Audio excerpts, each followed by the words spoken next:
This story is titled Disowned, My Dad and His Wife, when they tried to erase late mom's existence. Now they show up demanding to see their grandchild. Hey Reddit, I need to get this off my chest. I've been carrying this for 10 years now, and I feel like I'm losing my mind.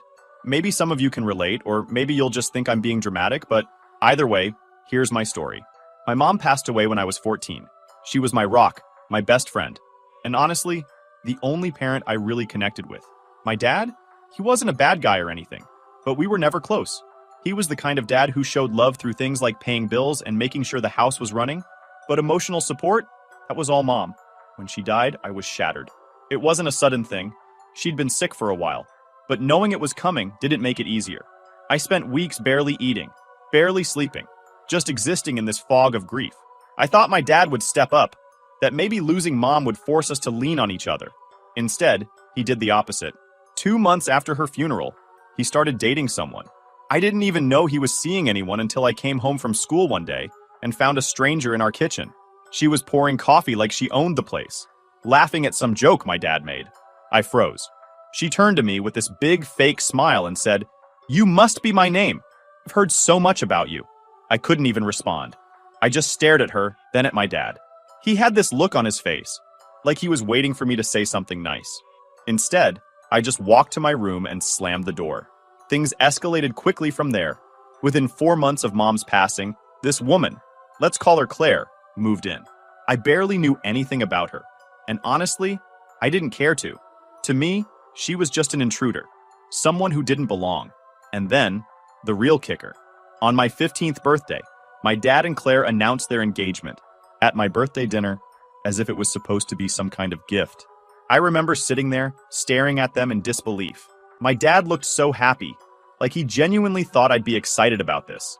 Claire was practically glowing, holding out her hand to show off the ring. "Isn't this great?" my dad said. I didn't even answer. I stood up, grabbed the cake they got me, and dumped it onto the floor. "I don't want this," I said, my voice shaking. Then I walked out. I didn't go back for 2 days. I stayed with a friend, ignoring the dozens of calls and texts from my dad. When I finally came home, things were different. The first thing I noticed was that all the pictures of my mom were gone. The ones in the living room, the hallway, even the ones in the kitchen, vanished. Her stuff too. The coat she always left by the door, the books she kept on the coffee table, the little knickknacks that made the house feel like home, all gone. "What happened to mom's stuff?" I asked. My dad barely looked up from the newspaper he was reading. "We're moving forward," he said, like that was supposed to be an explanation. I didn't let it go. I started searching the house, opening closets and drawers, trying to find anything that was hers. Most of it was gone, but I managed to salvage a few things. A photo album, a bracelet she used to wear, and one of her favorite scarves. I hid them in my room, terrified that Claire would find them and throw them away. They even tried to force me to celebrate Claire's birthday, while ignoring my mom's. One time, I mentioned wanting to do something small for mom's birthday, just lighting a candle or something, and my dad completely shut me down. "We need to move on," he said, like it was that simple. I started to feel like a stranger in my own home. The house that used to feel warm and safe now felt cold and foreign. I avoided being there as much as I could, spending more time at friends' houses or staying late at school. By the time I was 16, I'd stopped talking to Claire altogether. If she asked me something, I'd give her a one-word answer. If she tried to start a conversation, I'd ignore her. It wasn't mature, but I didn't care. She wasn't my mom, and I wasn't going to pretend she was. My dad hated it. He'd lecture me about how I was being disrespectful, how I was ruining the family dynamic. One time, he even threatened to kick me out if I didn't get with the program. But I knew he wouldn't follow through. He might have been a lot of things, but he wasn't that kind of dad. The breaking point came when I turned 18. I packed my bags and left for university, cutting off as much contact as I could. I didn't look back. At the time, I thought that leaving would be the end of it. I thought I could finally move on and start fresh. But I was wrong. I've thought a lot about why Claire bothered me so much. Aside from the obvious, she wasn't a bad person. Not really. If anything, she was overly nice. Fake nice. The kind of nice that feels more like an act than something genuine. She'd bake cookies and leave them in the kitchen for me, even though I never touched them. She'd ask how school was, even though I'd ignore her. She even tried to buy me gifts, like she thought she could win me over with stuff. But that's the thing. None of it felt real. It all felt like a performance, like she was checking off a list of mom things she thought she needed to do. It didn't help that she completely overstepped every boundary I tried to set. One time I was in my room, looking through an old photo album I'd saved from when my mom's stuff was cleaned out. Claire walked in without knocking and saw me holding it. "Oh, you have pictures of your mom," she said, her voice soft, like she was trying to be comforting. "You know, I'd love to see those sometime." I snapped the album shut and glared at her. "Why? She's not your family?" The way her face twisted, like I'd slapped her, would have been funny if I wasn't so mad. She left without saying anything, but later that night, my dad let me have it. "She's trying my name," he said, pacing the living room like a maniac. "Do you have any idea how hard this is for her? You're making this impossible." "She's making it impossible," I shot back. "She's not my mom, and she never will be." That became our regular argument. Claire would push, I'd push back, and my dad would explode. It got to the point where I barely spoke to either of them. The hardest part was how lonely I felt. I didn't have siblings to back me up, and most of my friends didn't really get it. They'd say things like, "At least your dad's happy," or "Maybe she's just trying to help." They didn't understand that it wasn't about her being nice or not. It was about the fact that my dad didn't seem to care how much I was hurting. Every time Claire did something to try to bond with me, it felt like another attempt to erase my mom. She started decorating the house, swapping out my mom's favorite throw pillows and curtains for her own style. She rearranged the furniture, making it feel less like the home I grew up in, and more like some weird new place where I didn't belong. One day, I came home from school to find her painting the living room walls. They used to be this soft blue, my mom's favorite color, but now they were this ugly beige. I stood there in the doorway, staring at the wet paint, and for a second I couldn't breathe. "What do you think?" she asked, smiling like she'd just done something amazing. "I think it's awful," I said, walking past her and slamming my bedroom door. The beige walls stayed, of course. So did all the other little changes Claire made, each one chipping away at the memories of my mom. It was like she was on a mission to make sure nothing in that house reminded me of her. The thing that really set me off, though, was when Claire started introducing herself as my mom. We were at the grocery store one day, something my dad insisted we do together because it's what families do, when she ran into someone she knew. "This is my son," she said, gesturing to me with a proud smile. I froze. For a moment, I thought maybe I'd misheard her. But no, she'd actually called me her son. "I'm not her son," I said flatly. "She's my dad's wife." Claire's face went red, and the woman she was talking to looked super uncomfortable. My dad didn't say anything in the moment, but when we got home, he went off on me. "You embarrassed her," he said, his voice shaking with anger. "Do you have any idea how hard she's trying?" "I didn't ask her to try," I said. "She's not my mom, and I'm not going to pretend she is." That was the first time my dad threatened to kick me out. He didn't follow through, of course, but it was clear that our relationship was never going to be the same.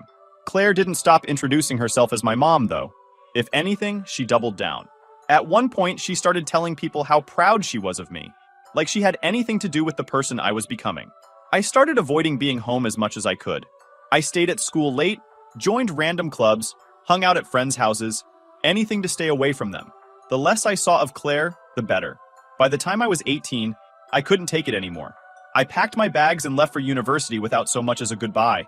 My dad tried to act like he was sad to see me go, but I could tell he was relieved. Without me around, he and Claire could play house without any interruptions. I thought leaving would be the end of it, that I could finally start fresh. But of course, it wasn't that simple. Leaving home at 18 felt like stepping out of a prison. I didn't even cry when I left. My dad gave me one of those awkward side hugs and said, "You'll visit for the holidays, right?" I mumbled something non-committal and left without looking back. Claire didn't even try to hug me. She just stood there smiling like she was sending her own kid off to college. It made me sick. At first, life away from them was bliss. I threw myself into school, made some great friends, and started to feel like I could finally breathe again. I stayed in touch with my dad, but only just enough to keep things civil. I called maybe once every couple of months, and even those calls were short. I avoided talking to Claire entirely. For a while, it seemed like they'd accepted the distance. I'd get the occasional text from my dad, usually something generic like, "Hope you're doing well," or "Your stepmom says hi," but that was it. No pressure, no guilt trips. I started to think that maybe, just maybe, they were finally letting me live my life. Then I met my fiancée. We met during my junior year, and I fell hard. She was everything I didn't know I needed. Smart, kind, and endlessly patient with all my baggage. I told her about my family pretty early on, and she didn't judge me for it. If anything, she encouraged me to set even firmer boundaries. "You don't owe them anything," she said. When we got engaged, it felt like a fresh start. I wasn't planning to tell my dad at all, but word got back to him through mutual acquaintances. That's when the chaos started. The first thing I got was a text from my dad. "You're engaged? Why didn't you tell us?" I ignored it. A couple of hours later, Claire called. I didn't pick up, but she left a voicemail. "Hi, honey," she said, her voice dripping with fake sweetness. "Your dad and I just heard the wonderful news. We're so happy for you and can't wait to meet your fiancé. Please call us back so we can celebrate together." I didn't call back. The next day, Claire posted on social media. It was this long, gushing post about how her son was getting married and how excited she was to be a grandma someday. She even included a picture of us from years ago, back when I still tolerated her presence. I lost it. I made my own post in response, short and to the point. I am not and never was her son, and she will not be a grandma to any of my future children. The fallout was immediate. My dad called me within minutes, yelling about how I disrespected Claire and embarrassed the family. I told him the truth, that Claire wasn't my family and never would be, and hung up. I thought that was the end of it, but I underestimated how stubborn they could be. A few months later, my fiancé and I found our dream home. It wasn't anything fancy, but it was perfect for starting a family. We were still settling in when my dad and Claire showed up unannounced. I have no idea how they got our address. To this day, I'm still not entirely sure.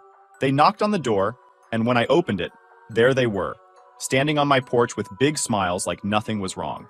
"Can we come in?" Claire asked, holding a box of cookies like some kind of peace offering. "No," I said flatly. "You need to leave." My dad tried to argue, but I didn't give him a chance. "Turn around and go home," I said, then slammed the door in their faces. I thought that would be the end of it, but a week later, I found out they'd bought a house 5 minutes away from us. 5 minutes. It felt like a nightmare. They didn't call or text to say they were moving. They just showed up one day. When I found out, I confronted my dad over the phone. "Why would you move here?" I asked, barely keeping my voice steady. "We just want to be closer to you," he said, like it was the most reasonable thing in the world. "Claire misses you, and we want to be part of your life again." I hung up. The next few weeks were tense. Every time I went out, I felt like I had to look over my shoulder. Were they watching us? Waiting to run into me at the grocery store? It was exhausting.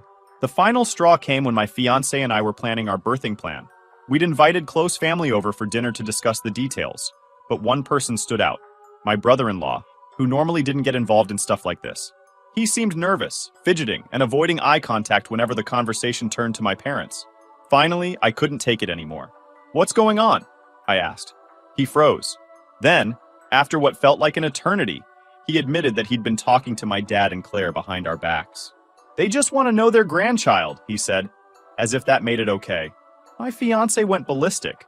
Her sister, his wife, sided with us and moved out that night, saying she couldn't stay with someone who'd betray family like that.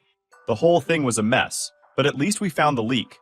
We've since locked down all our social media and changed the passwords to everything. It's not perfect, but it's a start. Update 1 point.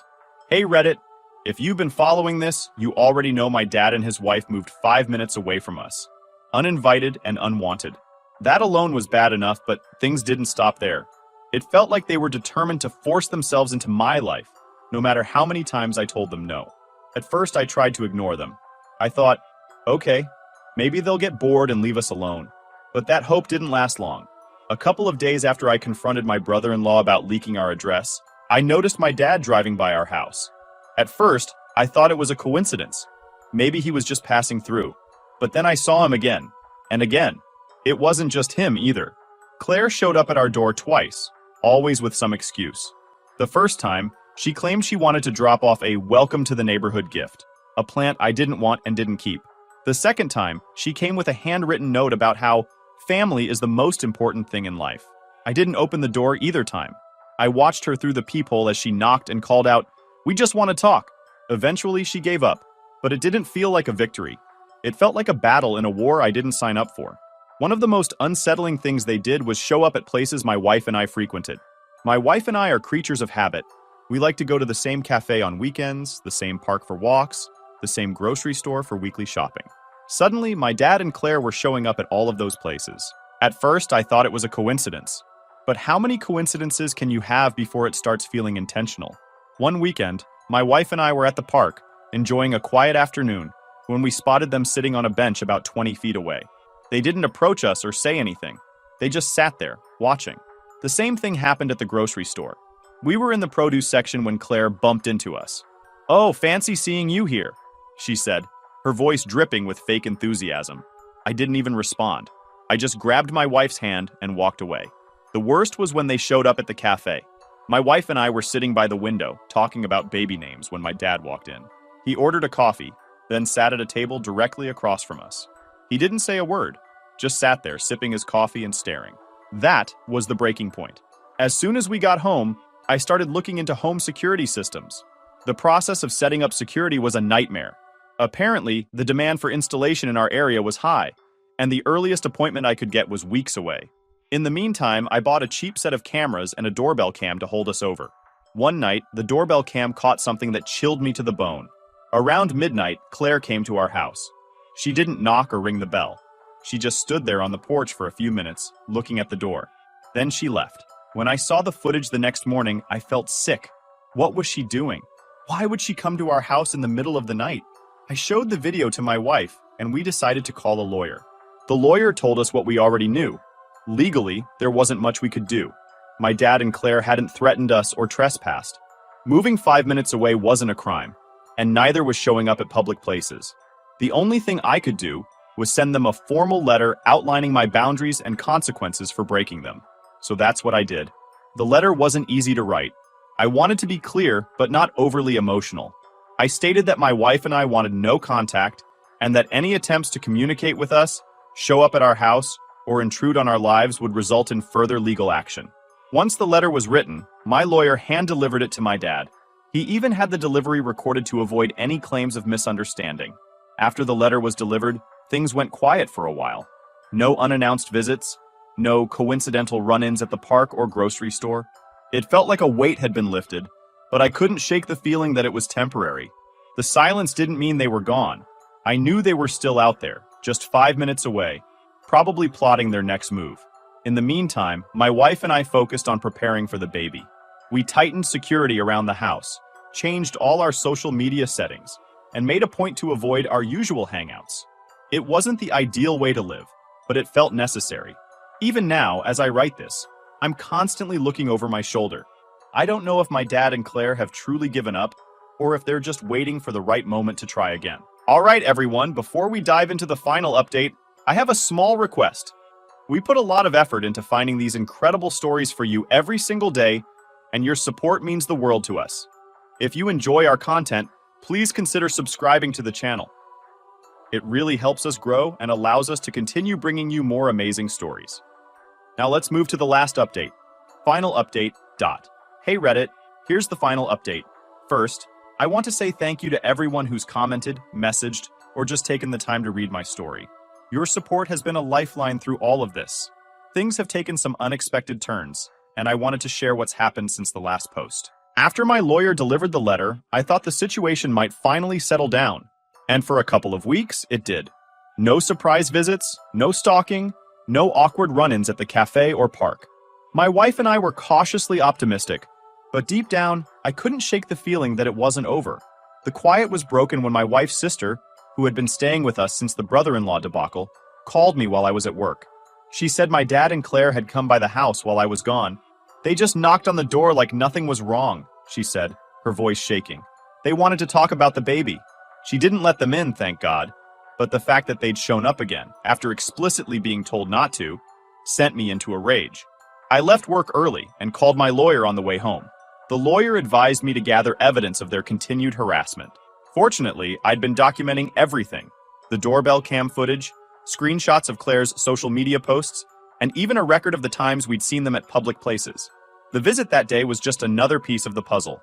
By this point, I was beyond fed up. I wasn't going to let them intrude on my family any longer. My wife was in her final weeks of pregnancy, and the stress was taking a toll on both of us. She was having trouble sleeping, and every time the doorbell rang, her anxiety spiked. This wasn't just about me anymore. It was about protecting my wife and our unborn child. One night, as I was reviewing the footage from our makeshift security cameras, I caught something that made my blood run cold. Around 2 a.m., Claire walked up to our house again. This time, she didn't just stand there. She tried the doorknob. Luckily, the door was locked, and she left after a few minutes. But that was the final straw. I called the police and filed a formal report. While they couldn't arrest her for trying the door, since there was no actual break-in, they took the report seriously and advised me to pursue a restraining order. Getting the restraining order was a process. As I've mentioned before, the legal system in our area isn't exactly quick to act unless there's a clear threat of violence. But with the evidence I'd gathered and the police report on file, I finally had enough to make a case. The restraining order was granted a few weeks later, just days before my wife went into labor.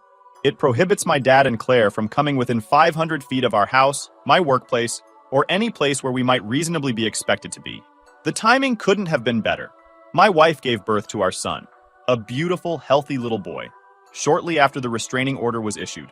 Holding him for the first time was like everything else in the world melted away. For the first time in years, I felt truly at peace. But the peace didn't last.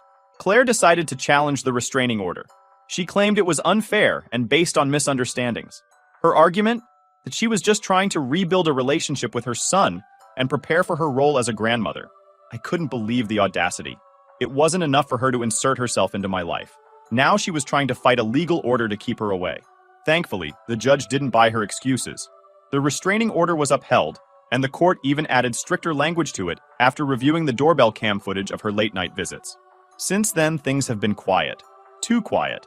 I know they're still out there, living just 5 minutes away, but they haven't tried to contact us again.